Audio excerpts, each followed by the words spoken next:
여러분 안녕하십니까. 누리PD 김준입니다. 영화 건국전쟁이 드디어 미국 의회 공식 상영이 결정되었다고 합니다. 와, 정말 놀라운 소식입니다. 미 의회에서 미국 이제 상하원 의원들이 이 건국전쟁을 이제 보고 어떤 반응을 보일지 정말 벌써 이제 기대가 되는데요. 현재 이제 건국전쟁의 흥행 성적 정말 대단합니다. 정말 무섭게 지금 치솟고 있습니다. 하루에 거의 10만 명 가까이 이제 보는 그런 상태인 것 같은데 75만 명 어제 이제 날짜입니다만 사실상 80만 넘었다라고 보는 게 맞고요. 자, 이런 식이면은 이 다큐멘터리 형식으로 대한민국에서 상영된 모든 영화 중에 좀 1등을 할 가능성도 있겠다 이런 생각이 들 정도인데 자, 이 건국전쟁의 열풍 미국까지 이제 찾아갑니다. 이 관련한 이야기를 좀 전해드리겠습니다. 한미 동맹 강화와 미국 내 한인 커뮤니티 활성화를 목적으로 자, 이런 일이 이제 진행이 되는데요.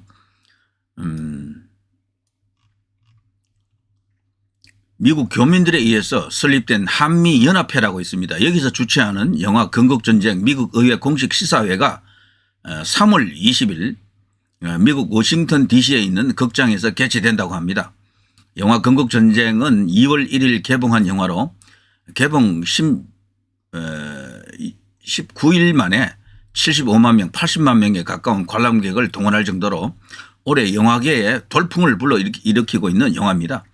이게 지금 전체 1위 할 가능성도 있겠어요. 이런 식이면은 지금 이 추세가 올라가고 있는 추세가 1위도 지금 위협하는 그런 상태입니다.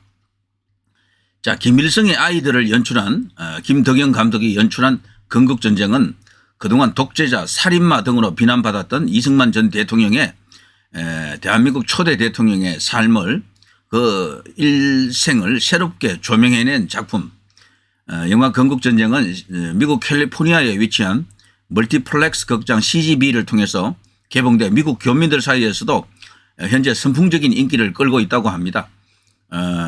이 지난 17일부터 개봉이 됐다 그러네요. 미국에서는 개봉 첫날부터 매진이 이루어질 정도로 뜨거운 주목을 받고 있다고 합니다. 이번 영화 건국전쟁 미국 의회 상영 결정은 미국 연방 하원 의원으로 활동하고 있는 미셸 박 스틸의 협조로 그래 한국계죠. 이루어지게 됐습니다. 한국계 미 하원으로서 평소 한미 관계의 중요성을 강조해 왔던 미셸 박 스틸 의원이 한미연합회의 제안에 화답하는 형식으로 이루어졌다고 그래요. 자, 한국 측에서는 이번 건국전쟁 미국 의회 상영과 관련해 문화체육관광부와 외교부 등에서 주요 인사들이 참석할 것으로 기대하고 있습니다. 자, 한미연합회는 한미동맹 강화가 어느 때보다 소중해지고 있는 2024년 한반도의 안보 현실 속에서 대한민국 초대 대통령의 일대기를 담은 다큐멘터리를 함께 관람하면서 동맹의 이의를 새롭게 다지는 계기가 되기를 바란다. 이렇게 지금 밝히고 있습니다. 정말 박수 칠 일입니다. 뉴스 자체는 뭐 짤막한 내용입니다만 이것이 이제 갖고 올 여러 가지 어떤 나비 효과 정말 기대되고요. 이승만 대통령을 이제 바로 한다는 것 자체가 대한민국 역사를 바로 세우는 시발점이 될 수도 있겠죠. 그동안 왜 저들은 이승만 대통령을 독재자로 이제 몰아붙이면서 그렇게 역사에서 지우려고 했을까? 독립운동가들 사이에서도 분분합니다. 의견이. 이승만 대통령은 말하자면요. 소위 이제 제가 이런 말씀 드려서 죄송한데요. 무슨 선비라고 할 때 있잖아요. 엑스 선비라고 하지 않습니까? 그 위선 가득한 그 지식인, 위선 가득한 어떤 그런 양반들 혹은 위선 가득한 학자들 이런 사람을 이룰 때 엑스 선비라고 부르죠. 10선비 이건데요. X선비 이렇게 부르지 않습니까? 소위 대한민국에서 통하는 소위 지식인 혹은 이게 정치 지도자는요. 그 X선비에 가까운 사람들이 그동안 대접받았습니다. 제가 볼 때는. 솔직히 말해서. 특히 독립운동가들 사이에서도 그런 게 있어요. 사실은. 있었는데 이승만 대통령은 그런 스타일이 아니에요. 너무도 호호가 분명했어요. 이분은. 어떻게 보면 현대 정치에는 맞지 않아요. 이승만 대통령 같은 사람이 지금 정치하시면은 그런 스타일로 정치하면 아마 안 먹힐 거예요. 자기 가는 길에 방해가 된다 하면 그대로 쳐버립니다. 이승만 대통령 적이 많았어요. 독립운동가들 사이에서도 그래서 이승만계라고 있지만 극소수였습니다. 많지 않았어요. 그 하상의 임시정부 때도요. 계파가 아주 많았거든요. 뭐 광산주의 파도 있었고 뭐 여기 파도 있고 저기 파도 있었는데 또 어떤 사람에 따라서 또 이렇게 파가 갈리고 그랬습니다. 초기에는 김구 선생하고도 관계가 좋았죠. 그렇지만 나중에는 김구 선생하고도 이제 이렇게 갈라쓰고요. 그리고 특히 그 당시 이제 독립운동가들 중에 이제 정신적 지주 역할을 했던 인물이 그 도산 안창호 같은 분인데 그 안창호 같은 분도 참 훌륭하잖아요. 돌아가신 김동길 박사가 평생에 걸쳐서 가장 존경하는 사람이 그 안창호라고 할 정도인데 그 안창호하고는 뭐 완전 뭐 대극이었습니다. 그리고 이승만 대통령 그거 외에도요 이야기하자면 독립운동가들하고 싸운 이야기가 너무도 많아요. 독립운동가를 저격하는 독립운동가였죠. 그래서 독립운동가의 주류 진영에서는 이승만 대통령을 독립운동가로 안 보는 그런 시각도 있었어요. 그래서 독립운동가들에게 너무나 많은 공격을 했다라는 거죠.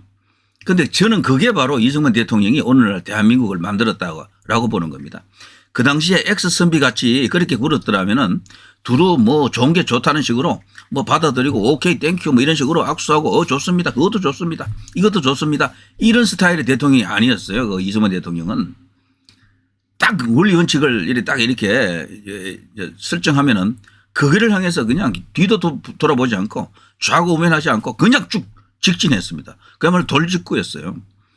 우리가 아는 이승만 대통령은 나이가 아주 많은 그 나이 때부터 목소리가 변하고 나서 그 특유의 그 목소리지 않습니까? 그런 모습으로 보기 때문에 할아버지 이승만을 보통 이야기하는데 생각하고요.